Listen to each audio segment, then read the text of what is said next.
Walaupun saya makan terancam, tidur saya di kos-kosan, saya tidak peduli. Yang penting saya sudah selamat. Saya sudah selamat. Semua saya tinggalkan. Keluarga saya tinggalkan. Warisan saya tinggalkan, saudaraku. Saya tinggalkan. Kenapa saya tinggalkan? Karena saya mau mencari keselamatan. Saya senang sudah diselamatkan Tuhan Yesus. Walaupun saya makan cukup sekali, 2 kali 1 hari. Walaupun saya tidak bisa beli ini, beli itu lagi seperti dulu. Saya tidak peduli. Yang penting saya sudah selamat. Ancaman teror, saudara. Diancam, diteror. Saya dilaporkan ke Polda Medan. Nah ini, siapa? Mudah-mudahan keluarga saya menonton video saya ini ya. Mudah-mudahan keluarga saya menonton. Keluarga saya menelpon saya, mereka bilang sama saya, mereka akan melaporkan saya ke Polda Medan, ya, ke Polda Medan dan akan menduiti Kapolda. Akan menduiti Kapolda katanya. Tapi aku nggak ada ditangkap, tidak ada. Tidak ada, sehat aku. Karena apa? Karena memang aku bukan mau dibinasakan. Karena aku percaya Tuhan Yesus itu tidak akan membinasakan, melainkan memberikan hidup yang kekal. Ya, puji Tuhan, selamat pagi. Jumpa lagi bersama saya di channel Matius Deva. Sobatku, hari ini seperti cuplikan video yang kita dengar, bahwa hari ini kami akan membagikan sebuah kesaksian dari seorang pria Muslim. Dan sangat luar biasanya, ia juga menjadi seorang kiai muda. Nah, sahabat Tuhan, penasaran dengan bagaimana ia bisa mengambil keputusan untuk menjadi pengikut Kristus? Mari kita sama-sama tonton kesaksiannya agar kita tidak salah paham. Nah, sahabat Tuhan, langsung saja mari kita tonton kesaksian berikut ini. Selamat menonton. Ya, shalom. Selamat malam buat Bapak, Ibu, Saudara-saudara yang terkasih yang menonton live streaming Bapak Pendeta Yusuf Manubulu. Saya di sini ingin menyampaikan sedikit kesaksian saya kepada kita semuanya. Ini atas keinginan saya sendiri, bukan ada istilah unsur paksaan, tidak ada. Saya ingin bersaksi di YouTube Bapak Yusuf Manubulu itu atas permintaan saya sendiri. Saya ingin menyampaikan bahwasanya mukjizat yang telah saya alami di dalam kehidupan saya, dan saya ingin menceritakan perjalanan hidup saya sebelum mengenal Isa Al-Masih sebagai Tuhan dan Juru Selamat saya. Pertama-tama, saudaraku yang terkasih, dulu saya itu adalah orang agama Islam yang gimana ya, orang Islam yang dibilang keras sih tidak, radikal tidak, tapi yang taat gitu, yang taat dengan agama. Nah, jadi saya 4 bersaudara, saya anak paling bungsu, anak paling kecil, dan saya belum menikah, masih lajang. Nah, tetapi saya itu bukan berarti mengatakan saya lajang ingin mencari jodoh di sini, tidak. Tetapi saya di sini ingin menyampaikan mukjizat Tuhan Yesus di dalam kehidupan saya. Dulu saudaraku yang terkasih, saya itu orangnya sangatlah bandel, ugal-ugalan, brutal.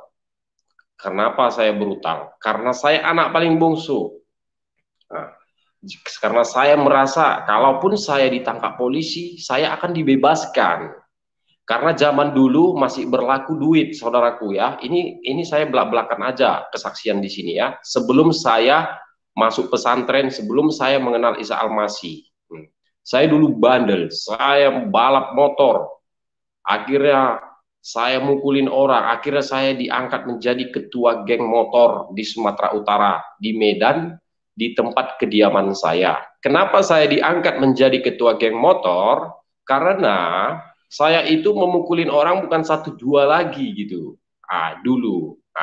Saya dulu sangat brutal, sangat bandel, sangat jahat. Ini muka saya masih ada bekasnya nih.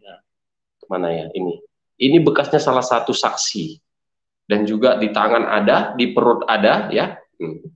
Itu di saat saya kecelakaan. Jadi saya dulu itu, saudaraku, brutal, jahat banget lah, pokoknya jahat. Tidak bisa. Apa yang dibilang orang tua tidak saya dengarkan. Apa yang dibilang keluarga, kakak, abang tidak saya dengarkan. Karena saya merasa itu dulu itu namanya juga, ya dulu itu saya merasa kan, gampang itu, uang kan ada, uang orang tua gitu ya, bisa ditebus dari polsek gitu. Jadi kalau makanya dulu itu saya itu, saudaraku ya, dulu itu saya itu orang polsek itu sudah bosan melihat wajah saya. Kenapa mereka bosan melihat wajah saya? Kamu-kamu aja yang kami lihat katanya. Tapi saya nggak peduli. Saya tidak peduli karena saya menjaga nama sebagai ketua geng motor di Sumatera Utara, di Medan, di tempat kediaman saya. Nah, jadi di saat saya pulang ke rumah, saya bawa motor balap, nggak tahu lari berapa itu, kemungkinan kalau nggak salah saya larinya itu 120, lari 120. Posisi saya itu sendiri, posisi hujan lebat, pasar hitam aspal basah, saya kencang. Sesudah itu tiba-tiba ada anjing menyeberang, anjing nyebrang, saya tidak bisa ngerem lagi. Akhirnya saya ngerem, pijit rem depan, rem mendadak namanya ya, rem depan, rem cakram. Akhirnya saya terbalik, tercampak ada beberapa meter. Sesudah itu saudaraku, di situ saya tidak sadarkan diri lagi. Ya namanya juga udah tercampak berapa meter ya toh. Jadi di situ saya tidak sadarkan diri lagi gitu. Jadi saya dilarikan sama warga ke puskesmas terdekat.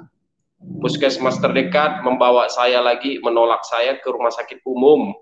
Rumah sakit umum pertama saya dilarikan ya, yang saya tahu cerita dari keluarga saya pertama dilarikan ke puskesmas.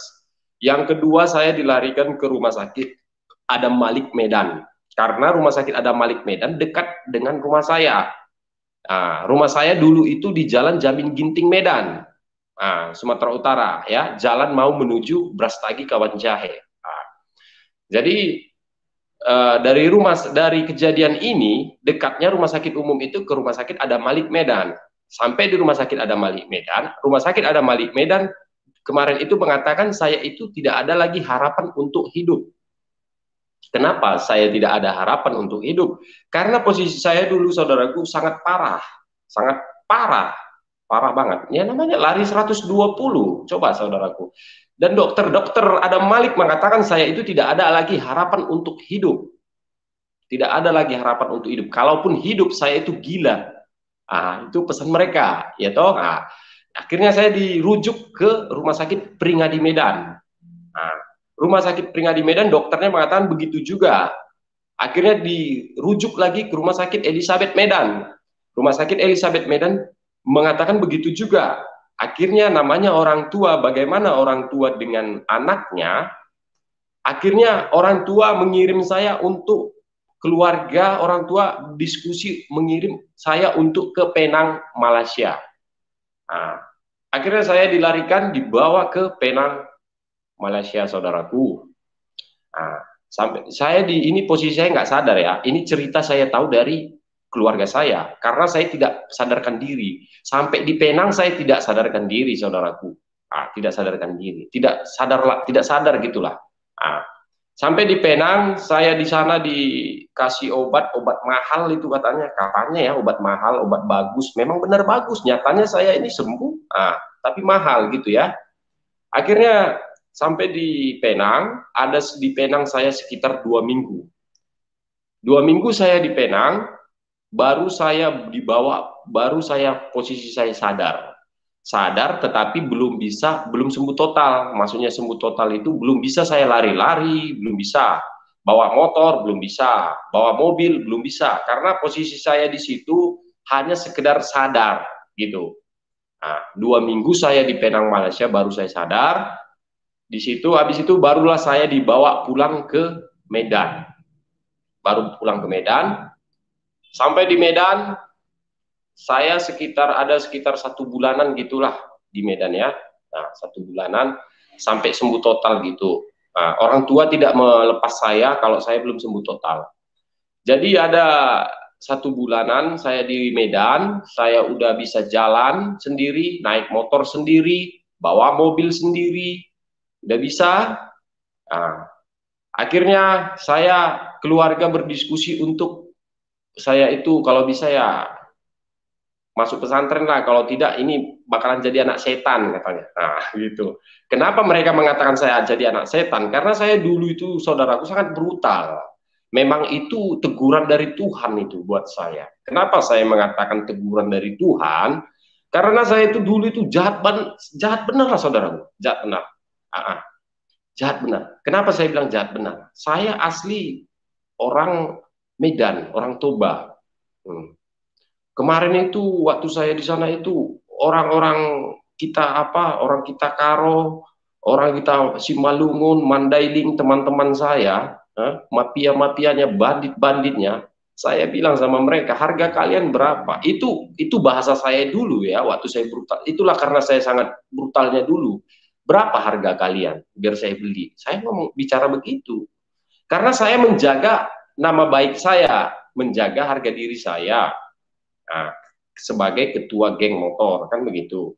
Nah, jadi akhirnya pulang saya saudaraku dari Penang Malaysia, saya pulang, posisi saya sudah sadar tapi belum sembuh total. Pulang ke Medan, sampai di Medan keluarga dan orang tua diskusi untuk memasukkan saya ke pondok pesantren. Kalau tidak, ini bahaya.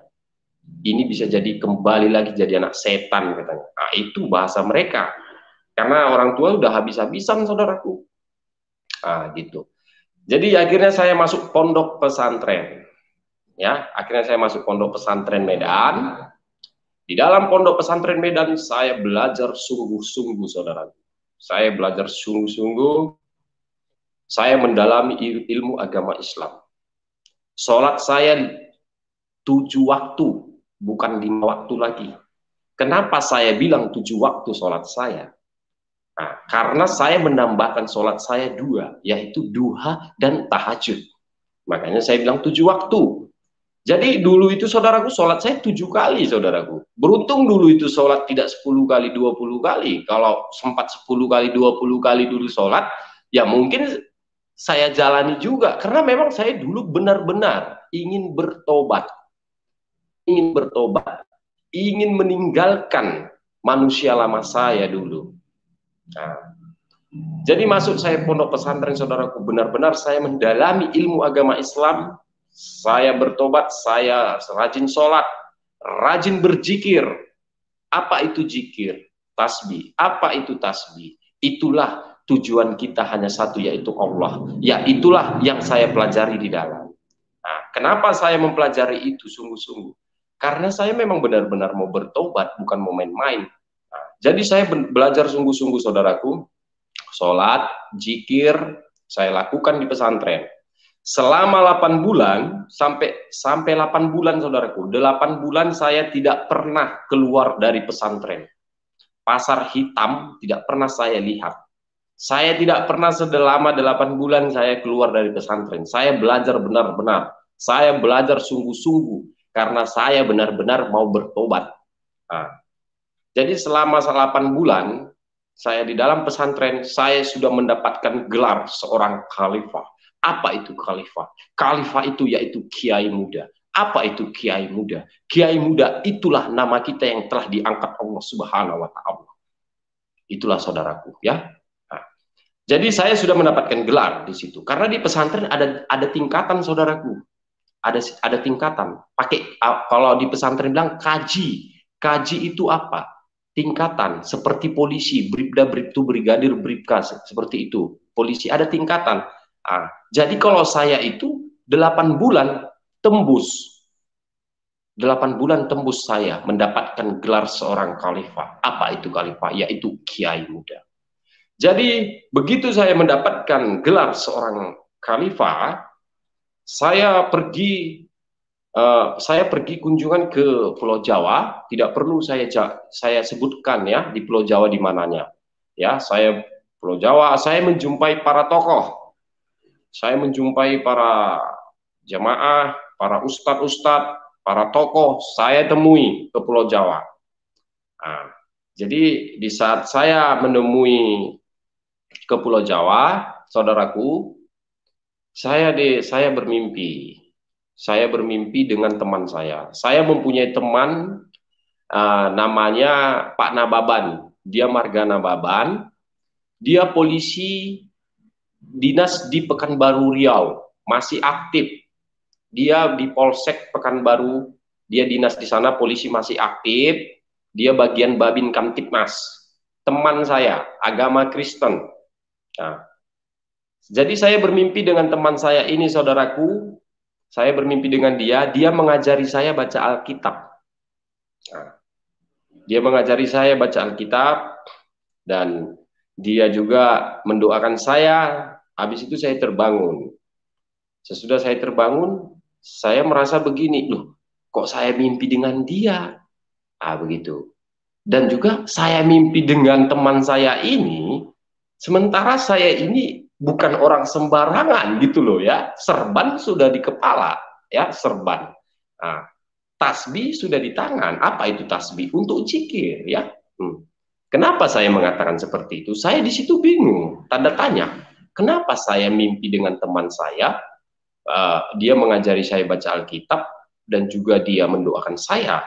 Sementara saya itu dulu, saudaraku, bukan orang biasa, jujur. Kenapa saya bilang bukan orang biasa? Saya mempunyai teman, ya. Saya ada teman, saudaraku. Teman saya ini dia punya keluarga, ya. Dia punya keluarga. Keluarganya sakit. Nah, keluarganya sakit, dibawa berobat ke sana sini, tidak sembuh. Dibawa ke dukun, tidak sembuh juga. Terus teman saya ini mengatakan dengan saya, baik, katanya. Teman saya ini manggil saya baik. Namanya teman ya, teman dekat gitulah. Baik, katanya. Nama saya kan Baik Haki. Baik, katanya. Apa? Aku mau curhat sama kamu. Apa tuh? Keluargaku sakit. Sakit apa? Ya di situ kami bingung. Kami tidak tahu sakitnya apa. Karena kami bawa ke dokter, diperiksa di ronsen, sakitnya tidak ada. Nah, dibawa ke dukun, tidak sembuh. Akhirnya saya bilang, kamu bodoh. Kenapa? Ya kamu ngapain bawa ke dukun? Kenapa? Kalau kamu bawa ke dukun, kamu mau tumbalnya siapa mau kamu kasih? Maksud kamu gimana, Baik? Kamu tidak usah membantah cakap aku bilang begitu, saudara. Ya, nggak usah bantah cakapku, aku bilang begitu. Saya bilang begitu, saudaraku. Karena saya itu tidak bisa lagi dibodoh-bodohin masalah ilmu, ya. Karena itu udah kami pelajari gitulah ya. Di pesantren itu pelajaran kami, ilmu. Nah, itulah yang kami pelajari, ilmu. Beda sama Ustadz Abdul Somad. Ustadz Abdul Somad itu dia jurusan Al-Qur'an, ya. Jurusan Al-Qur'an. Tapi kalau jurusan ilmu katanya tidak, beda. Beda dengan saya, ya. Semudah-mudahan beliau menonton video saya ini, ya. Karena dulu saya sudah pernah sama beliau, ya biasalah ya, ada selisih debat sedikit gitulah. Jadi ya saya bilang, kalau kamu itu tidak percaya dengan saya silakan. Saya bilang begitu, saudaraku. Akhirnya dia menyerahkan semuanya kepada saya. Ya udahlah, aku minta tolong sama kamu, baik. Bisa nggak kamu obatin? Bisa nggak kamu tolong saudara saya itu, dia sakit. Nah, akhirnya saya bilang, oke, begitu dong. Oke, insya Allah. Kalau kami dulu bicara begitu, saudaraku ya, karena saya kan dulu memang Islam yang taat dengan agama loh, bukan Islam kaleng-kaleng, tidak. Insya Allah saya bilang, insya Allah bisa saya lihat sakitnya apa, bisa saya lihat siapa yang membuat dia sakit. Saya bicara begitu dengan beliau, saudaraku, dengan teman saya ini. Akhirnya saya cek, ya, akhirnya saya cek dengan kepintaran saya, ya, beliau itu ternyata disantet. Nah, disantet. Kenapa beliau tidak sembuh dibawa ke dukun? Kenapa beliau tidak sembuh dibawa ke dokter? Ya jelas tidak sembuh. Yang menyantet dia itu adalah Raja Santet. Raja Santet mana? Oh, itu tidak perlu saya kasih tahu Raja Santet mana. Ya. Kemungkinan beberapa orang yang menonton video ini mungkin sudah tahu, ya. bahkan agama Islam yang menonton video saya ini, pasti dia tahu bahwasanya itu nyata di saat saya tanding ilmu dengan Raja Santet. Nah, saya mengobati dia sembuh. Akhirnya dia sembuh. Dukun santet ini marah. Kenapa dia marah? Ya jelas dia marah. Ya saya mengobati yang sakit, sementara yang buat dia sakit itu dia. Kan begitu. Dia marah, dia menantang saya. Nah, dia menantang saya, mengajak saya tanding. Oke, silakan. Saya tidak takut. Kenapa saya tidak takut? Karena saya di bawah naungan guru saya. Saya berpikir begitu ya. Nah, ini kesaksian nyata ya saudaraku ya. Ini bukan hoak ya. Ini nyata saudaraku ya. Semoga menjadi berkat buat kita semua ya. Biar saya ceritakan ya perjalanan hidup saya sebelum mengenal Isa Al-Masih sebagai Tuhan dan Juru Selamat saya ya. Saya berpikir begini. Oke, kalau kamu menantang saya tanding ilmu, walaupun kamu ditakuti orang, walaupun kamu itu Raja Santet, saya tidak takut. Oke, ayo. Saya berpikir begini karena saya itu di bawah naungan guru saya. Itulah pikiran saya dulu, saudaraku ya. Akhirnya saya tantang dia. Saya tantang, saya tarik, saya keluarkan. Saya keluarkan yang saya tahu, dia keluarkan yang dia tahu. Akhirnya saya di situ, saudaraku, muntah darah. Saya muntah darah, dukun santetnya mati di tempat. Begitu dia mati di tempat, ada berapa hari hujan deras, pohon betumbangan. Pohon betumbangan, saudaraku. Kenapa tidak masuk media sosial? Kenapa tidak masuk berita? Masuk berita hanya dilihatkan tumbang pohon. Mereka tidak tahu apa penyebabnya itu semua. Nah, begitu dia mati, saudaraku, tewas di tempat. Saya orang Medan, saya asli anak Medan. Jadi ngomong saya agak keras, wajar, saudaraku ya. Nah, begitulah orang Medan itu suaranya power, tapi hatinya selembut kain sutra, ya. Begitu dia tewas,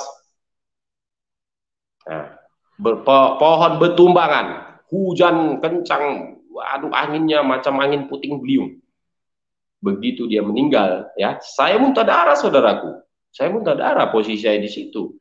Karena saya merasa ya siapa yang bisa melawan ilmu saya itu.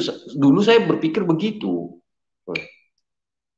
Dan juga saya berpikir, saya masih lajang. Belum ada tanggungan. Belum ada tanggungan untuk istri, tanggungan untuk anak, belum ada. Dan juga saya ini berpikir begini, kalau bukan saya yang melawan dia, siapa lagi? Ya, siapa lagi? Karena yang di atas saya tidak berani melawan dia, menantang dia. Karena apa tidak berani menantang dia? Karena dia memikirkan anak istrinya.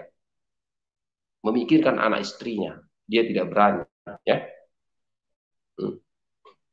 Ustadz Abdul Somad Tanjung Balai, orang Sumatera Utara. Saya orang Medan, orang kota Medan. Kenapa saya kenal sama beliau? Kenapa saya itu ingin berdebat dengan beliau?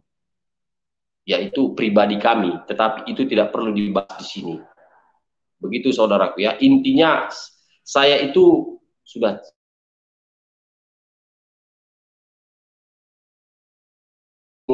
yang saya pelajari. Jadi setelah saya tanding ilmu, saya muntah darah, beliau meninggal, saya pergi ke Pulau Jawa, silaturahmi, yaitu menjumpai para tokoh agama, menjumpai ustadz, menjumpai jamaah. Jawa tidak usah saya sebut banyak daerah mana, tidak usah ya. Nah, jadi sampai di situ saya sekitar 2 minggu. Jadi di saat saya menginap di situ, saya bermimpi dengan teman saya ini, Pak Nababan, saudaraku. Pak Nababan ini saya bermimpi dengan beliau. Nah, 2 kali saya bermimpi dengan beliau, saudaraku. Yang pertama dia mengajari saya baca Alkitab, habis itu dia mendoakan saya. Tetapi di situ saya lupakan karena beliau mengatakan, lupakanlah bang. Oke Pak, saya lupakan. Yang kedua saya bermimpi beliau membawa saya ke gereja, memperkenalkan saya kepada pendeta. Habis itu pendeta mendoakan saya, mengajari saya baca Alkitab. Habis itu kami foto-foto bertiga di gereja. Habis itu saya terbangun, saya telepon beliau. Nah, saya telepon beliau, beliau juga merasa, aduh, gimana ini bang, saya jadi merinding di sini katanya. Nah, di situ saya berpikir, saudaraku, di situ saya langsung berpikir bijak dengan cerdas. Ini ada apa? Nah, ini ada apa? Saya bukan Islam biasa, ya, serban bukan sembarang serban, tasbih bukan sembarang tasbih, ya. Di situ saya berpikir, dulu tubuh saya tidur, arwah saya itu melayang-layang di langit. Karena apa? Itulah karena sudah ketinggian ilmu tadi. Nah, ya. Di situ saya berpikir, loh, kenapa saya mimpi? Mimpi gereja pula, ya toh? Nah, mimpi gereja. Di situ saya bertanya, oh ini satu petunjuk. Di situ saya langsung berpikir bijak dan berpikir cerdas bahwasanya itu adalah satu petunjuk dari Tuhan kita Yesus Kristus. Satu petunjuk bahwasanya dia itu ingin menyelamatkan saya. Di situ saya tidak habis pikir lagi, sudah saya putuskan. Saya telepon teman saya, polisi Pak Nababan, dinas di Pekanbaru Riau. Beliau, saya telepon langsung. Nah, di mana Pak? Lagi dinas bang. Nah, ada apa bang? Gini Pak, tolong cari pendeta untuk membaptis saya. Ah, yang benar bang, abang jangan bercanda dong. Enggak bercanda ini, Pak. Tolong cari pendeta yang mau membaptis saya. Saya bicara begitu, Pak, saudaraku. Sesudah itu beliau mencari pendeta Jambi, ya, pendeta Jambi, pendeta Pekanbaru, pendeta Jakarta, pendeta Jawa, terus pendeta mana lagi? Pendeta Lampung. Pokoknya ada 7 lah, saudaraku, 7 ya. Ada 7 pendeta di telepon beliau untuk membaptis saya. Tetapi para pendeta merasa ragu, mungkin mereka ragu ataupun takut ataupun bingung, saya tidak mengerti lah. Intinya mereka tidak mau lah, tidak berani, tidak mau begitulah. Karena mereka ragu, ini kenapa mau dibaptis? Nah, masa dia mau dibaptis orang dia udah ahli agama? Mereka berpikir begitu, saudaraku. Ya, karena mereka ragu, ah nggak mungkin, itu tidak mungkin. Tetapi karena Tuhan Yesus sudah memanggil saya, menyelamatkan saya, Tuhan Yesus menunjukkan orang yang mau membaptis saya, saudaraku. Puji Tuhan, saya dibaptis. Saya dibaptis di Semarang. Ya, saya dibaptis di Semarang. Puji Tuhan. Itu Tuhan Yesus ya yang menunjukkan itu. Tidak ada pendeta yang berani membaptis saya dulu, saudara. Tidak ada. Tidak ada, saudaraku. Jadi begitulah, saudaraku, perjalanan hidup yang saya alami dan yang saya jalani selama saya itu belum mengenal pesantren, belum mengenal Isa Al-Masih, ya. Itulah perjalanan saya dari awal sampai akhir. Begitu saya dibaptis di Semarang, saudaraku, ada sekitar 2 minggu, ya, ada sekitar 2 minggu keluarga saya tahu, ya, keluarga saya tahu apa dibilang sama saya, dibilang keluarga saya, hah? Kamu itu tidak punya agama. Agamamu tidak ada. Agama, dibilang kamu Islam tidak, dibilang Kristen tidak. Jadi apa agamaku? Kamu itu anak setan, katanya. Nah itu. Kenapa mereka mengatakan saya anak setan? Terus saya bilang, kenapa kalian bilang saya anak setan? Ya jelas dong, kamu itu masuk pesantren supaya menjadi anak yang soleh. Tapi kenapa kamu dimasukkan ke pesantren malah jadi anak setan, katanya. Nah, ya saya bilang, oh ya gitu, ya wes lah, saya bilang, ya udah, saya bilang. Ya udahlah, saya bilang, saya tidak mau debat. Nah, saya hanya mendoakan mereka aja, mereka keluar saya. Teman-teman terdekat saya tahu saya murtad. Nah, teman-teman terdekat, kerabat-kerabat saya terdekat, mereka mengetahui saya dibahas. Saya diancam, diteror, bahkan dikatakan saya akan dipenjarakan dan saya akan dilaporkan ke Polda Medan. Tetapi saya sehat sampai sekarang ini. Diancam saya, saudaraku, diancam, diteror, HP saya tidak pernah diam. Saya ganti kartu, akhirnya saya ganti kartu. Saya ganti kartu, dapat juga nomor saya, tidak tahu siapa yang memberi. Saya tidak tahu dari siapa mereka tahu nomor saya. Iya, saudara. Ancaman teror itu, kalau caci maki fitnah, itu saya terima. Dicaci, dimaki, difitnah, dihujat, dikatakan anak setan, dikatakan api neraka akan tempatmu, katanya. Kayu katanya, kayu, kamulah nanti kayunya di api neraka, dibilang. Saya diam.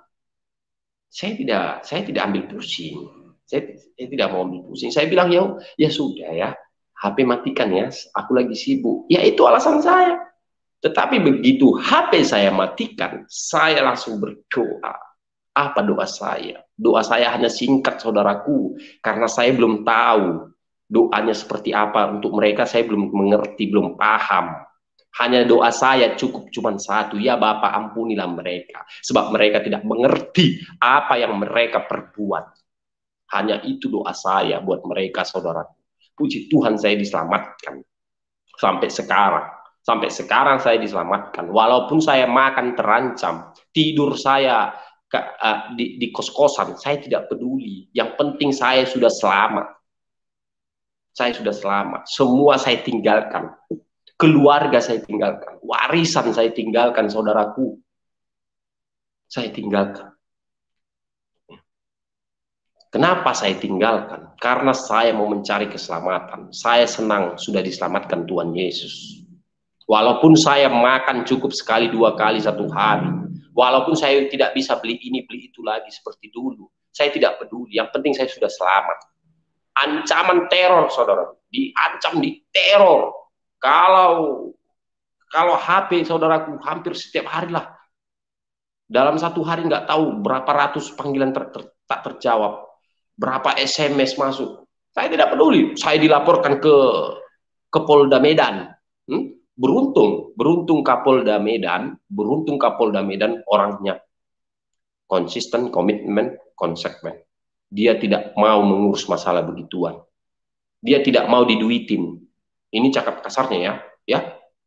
Karena keluarga saya, saudaraku, keluarga saya langsung cerita dengan saya melalui HP ya. Nah, ini mudah-mudahan keluarga saya menonton video saya ini ya. Mudah-mudahan keluarga saya menonton. Keluarga saya menelpon saya, mereka bilang sama saya, mereka akan melaporkan saya ke Polda Medan, ya, ke Polda Medan dan akan menduiti Kapolda. Akan menduiti Kapolda katanya. Tapi aku nggak ada ditangkap, tidak ada. Tidak ada, sehat aku. Karena apa? Karena memang aku bukan mau dibinasakan. Karena aku percaya Tuhan Yesus itu tidak akan membinasakan, melainkan memberikan hidup yang kekal. Begitu, saudaraku. Jadi buat Bapak, Ibu, saudara-saudari yang terkasih yang menonton video saya ini, kiranya ya, dan juga yang para murtad, yang baru-baru murtad ya, terima kasih ya. Tuhan Yesus baik. Ingat kalian ya, yang baru-baru murtad ya. Saya sangat bangga. Karena apa saya bangga? Ya, karena saya bulan 2 dibaptis. Bulan 2 tahun 2020 saya dibaptis. Nah, jadi buat para murtad, saya senang melihat kalian. Kita sudah sama-sama diselamatkan. Ya, jangan pikirkan ancaman teror, jangan pikirkan ancaman teror, caci maki, fitnah, jangan pikirkan. Hanya fokus aja, cukup hanya Tuhan. Cukup. Saya sudah mengalami, saudaraku, bukan orang Islam aja yang mencaci, memaki, memfitnah saya, ya. menyakiti saya. Bukan. Orang Kristen juga ada yang mengecewakan saya, yang menyakiti saya. Tapi saya tidak memandang manusia. Saya tidak pandang manusia. Karena apa? Kalau saya pandang manusia, 100% saya balik ke agama lama. Ya. 100% saya balik ke agama lama kalau saya memandang manusia, tetapi tidak manusia yang saya pandang, tetapi saya memandang Tuhan kita Yesus Kristus. Saya pikirkan keselamatan saya di tanah kerajaan sorga, bukan di dunia. Saya punya mobil, saya punya rumah, saya tinggalkan, saudaraku, ya, saya tinggalkan. Ada fotonya di HP saya ini, ada di HP saya ini, ada fotonya ini. Bisa saya kirim. Hah? Bisa nanti saya kirim ke YouTube Bapak Yusuf, foto-foto masa lalu saya kirim agar dimasukkan ke YouTube-nya, ya, supaya kita tahu bahwasanya tidak ada jalan kita masuk ke tanah kerajaan sorga kalau tidak melalui Tuhan kita Yesus Kristus. Itu aja intinya. Terima kasih buat Bapak Ibu saudara-saudari yang terkasih yang menonton video saya ini, kiranya diberkati. Dan saya bersaksi di sini atas keinginan saya. Saya kesaksian di sini atas keinginan saya, bukan ada unsur paksaan, rayuan, ataupun tidak ada Bapak Yusuf menyuruh saya bersaksi di sini, tidak ada. Ya, ini saya yang meminta. Saya yang meminta bersaksi di YouTube Bapak Yusuf Manubulu. Karena apa saya minta saya bersaksi di sini? Supaya para keluarga saya, ya, para sahabat saya, teman-teman saya, ya, para santri-santri mendengarkan kesaksian saya, ya. Saya tidak mau kalian itu salah jalur, ya. Saya tidak mau, ya. Itu makanya saya minta saya bersaksi di sini atas keinginan saya. Saya tanggung jawab di dalam kesaksian saya ini. Saya tanggung jawab, ya. Yang penting saya sudah selamat. Itu aja intinya. Kenapa saya selamat? Karena saya sudah menerima Tuhan kita Yesus Kristus sebagai Tuhan dan Juru Selamat saya. Itu aja intinya. Oke lah, terima kasih buat Bapak, Ibu, saudara-saudara yang terkasih semuanya. Siapa tahu ada yang mau bertanya, silakan. Puji nama Tuhan, demikianlah kesaksian dari pria Muslim ini atau saudara kita ini. Tuhan Yesus memberkati dan terus pelihara imannya, biar imannya semakin kuat, bertumbuh, berakar di dalam Dia yang memberi kehidupan. Nah, sahabat Tuhan, dari kesaksian ini mengajarkan kita bahwa jangan takut untuk menjadi pengikut Kristus. Karena memang menjadi pengikut Kristus itu banyak hal yang harus kita dapatkan. Yang seperti biasa kita dengar bahwa orang-orang mengatakan bahwa mengikuti Yesus itu kita harus memikul salib, di mana salib itu adalah setiap persoalan, tantangan yang kita alami dalam kehidupan kita hari lepas hari. Nah, itu adalah itu yang dimaksud dengan memikul salib. Nah, sahabat Tuhan, saudara kita ini memikul salibnya itu dengan dimana ia dicaci maki, dihina, difitnah, bahkan dia dilaporkan ke Polda hanya karena murtad. Ini sangat-sangat tidak masuk akal sih sebenarnya, karena ini menyangkut akan keyakinan atau pilihan seseorang. Tetapi bagi mereka itu tidak boleh dan harus diperkara. Namun percayalah, ketika perkara-perkara seperti itu, serahkan semuanya kepada Tuhan, sebab Tuhan Yesus yang sendiri memilih, maka Ia pun menyediakan solusi bagi setiap persoalan yang kita hadapi. Nah, sahabat Tuhan,